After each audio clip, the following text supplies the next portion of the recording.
recent years, there's quite a debate within the party that DAP should move more to the Chinese-centric or non-Chinese-centric. Hua Sha, Ying Sha. Any comment on that? I think if you want to only concentrate only on the one ethnic group, then you are going against the fundamental core, I believe, of the party that is Malaysian first or Malaysian Malaysia. We should always be Malaysian first. And then after that, Chinese second, Malay second, Indian second. You should always be talking about Malaysian Malaysia, where we fight and work for the benefit of all, regardless of race and religion. So I think that has always been our fundamental belief. We talk about being Chinese-centric, that's against the Malaysian first concept. And at the same time, I think politically it doesn't make sense because you're restricting yourself to a smaller market.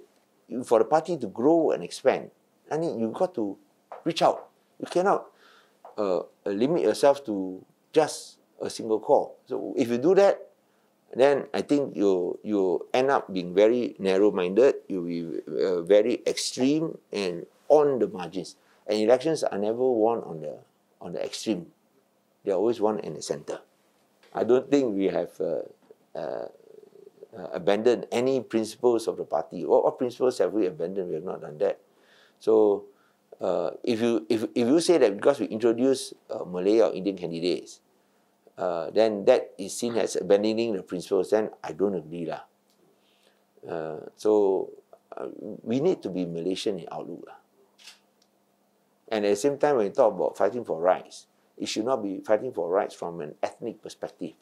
It should be from perspective for human rights and democracy. One of their argument is that when you try to open more to the Malays and to appease the Malays, you might lose your support base, which is largely formed by the Chinese. Do you agree with that? No, I don't think we have appeased. As I said, you must always work on the basis of principles first. We don't appease anybody. We have fought consistently against all these undemocratic forces, totalitarian forces, dictatorial forces. And I went to prison together with all my other leaders. When I went to prison twice, unfortunately. We fought them. There's no appeasement. But I think when we fight, you must have belief. Your core belief must be based on a set ideology, which is basic human rights, democracy, justice, and especially social justice. So if it complies with all these rules, we go ahead full force. But if it doesn't comply, how are we going to pursue? But you cannot deny the fact that the Malay members have received so-called special treatment within the party. They may rise the hierarchy even faster than the Chinese members. Yeah, but every time we get criticized, we don't have enough we don't have enough Malay leaders.